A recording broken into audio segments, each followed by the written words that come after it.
Images and videos of burnt cars, blacked and charred bodies, and incinerated homes in southern Israel were plastered on every phone screen and television after the October 7th Hamas attacks. The images and videos were used by the Israeli government to justify the military's heavy-handed tactics in their ongoing war against Hamas. But were they actually the result of the Hamas attack? Well, surely Israeli civilians were brutally killed by Hamas on October 7th. But there's mounting evidence that we think any responsible journalist needs to examine. Let's take a look at something called the Hannibal Directive. I'm investigative journalist Ben Swan, and this is Reckoning, Israel and Gaza.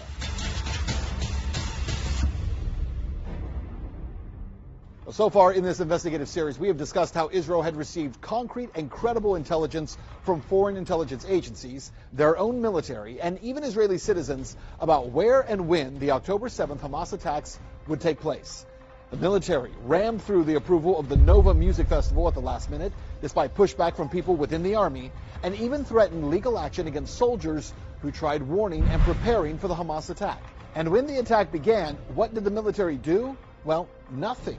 Evidence we've uncovered points to there being some type of military stand down at the beginning of the attack.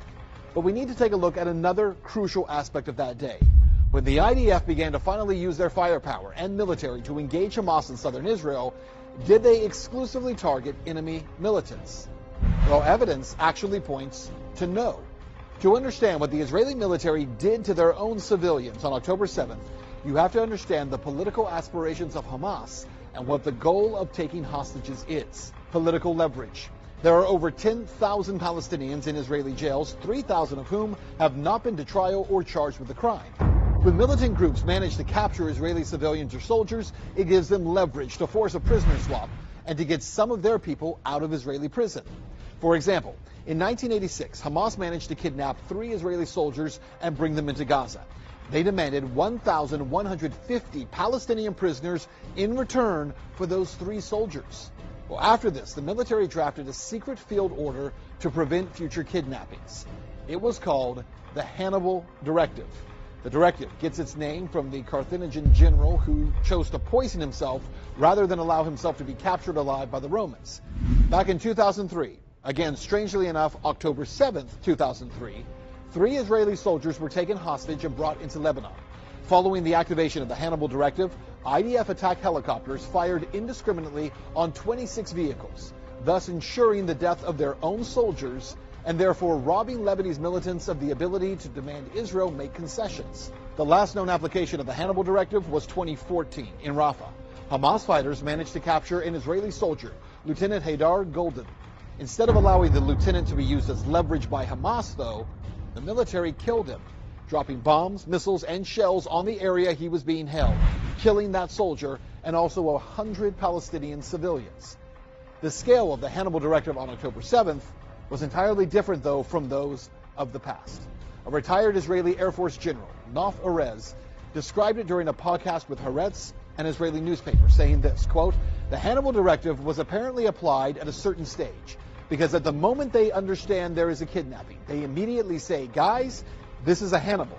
But the Hannibal we trained for all of the last 20 years is for a vehicle. We know at what point the fence it enters, on what side it drives, maybe even on which road it drives. This was a mass Hannibal." Now think about that term, a mass Hannibal. We all know the Hannibal Directive means to kill your own. So what does mass Hannibal mean? Well, if you look at Israeli media, you're going to find some pretty interesting things. Let's read this quote directly from Ynet, a large mainstream Israeli media outlet. Quote, "In the week after Black Shabbat, October 7th, soldiers of elite units at the initiative of the Southern Command checked about 70 vehicles that remained in the area between the Otaf settlements and the Gaza Strip. These are vehicles that did not reach Gaza because on the way there, they were shot by a combat helicopter, an anti-tank missile or tank, and at least in some cases, everyone in the vehicle was killed," end quote. 70 vehicles. And in some cases, everyone in the vehicle was killed. These are Israelis killed by Israel. Again, only reported on in Israeli media. Here in the U.S., we keep seeing pictures repeatedly of cars burnt to a crisp as evidence of Hamas's barbarism. But was it Hamas's AK-47s and homemade rockets that burnt all these cars to a crisp? Or perhaps Hellfire and anti-tank missiles? Tuval Escapia is a member of the security team for the kibbutz Bereri. He set up a hotline so kibbutz residents could communicate with the Israeli army. He told Haaretz that, quote, the commanders in the field made difficult decisions, including shelling houses on their occupants in order to eliminate would-be hostages as well as terrorists. Shelled entire houses.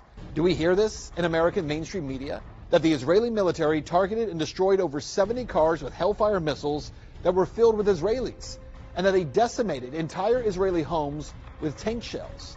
A report in Haaretz, October 20th, notes that the Israeli military also carried out an airstrike on their own military base.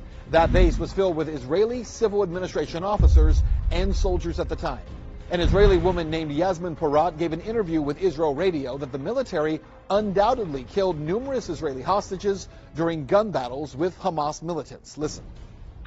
בגינה של האנשים מהקיבוץ שיש 5 בני ערובה ששוכבים או 6 על האדמה בחוץ, ממש כצאן לטבח מול הירי של הימ"מ שלנו והמחבלים. הטרוריסטים ירו בהם? לא, הם נהרגו מהחילופי ירי, תבין שהיה חילופי ירי מאוד מאוד קשים. זאת אומרת, יכול להיות שזה כוחותינו ירו בהם? כשניסו לחסל את החוטפים, את החמאס? הם חיסלו את כולם, כולל בני ערובה, כי היה שם חילופי ירי מאוד מאוד קשים.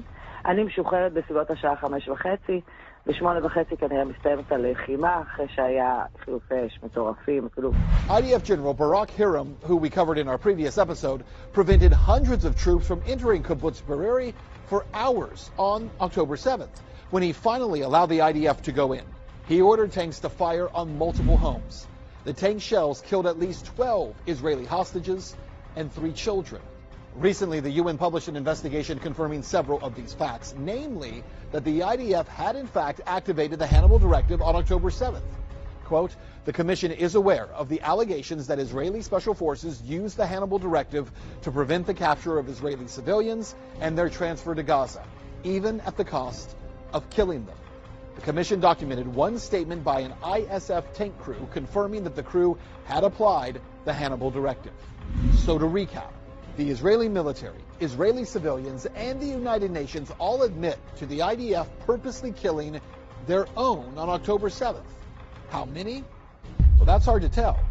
Tank shells hitting homes full of people, Hellfire missiles destroying at least 70 cars, mass Hannibal, but still, on social media, if you make such a claim, you're going to be hit with a community note and then promptly linked to a bogus fact-check website. The imagery of charred bodies and incinerated cars and homes are still used to this day to manufacture consent for Israel's ongoing assault on the Gaza Strip, while more than 37,000 Palestinians have been killed.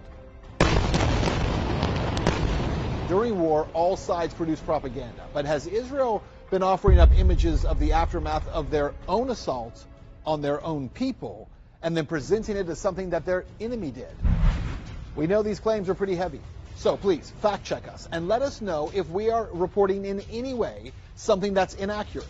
Again, we want to know. If you haven't already, follow us on X at @truth_in_media, or you can sign up to follow this series and watch each episode as it comes out at truthinmedia.com. And again, at truthinmedia.com, by the way, you're going to find the transcript to this story along with all of the source articles. Check them out for yourself and stay tuned as we continue to unveil the truth around Israel's war on Gaza.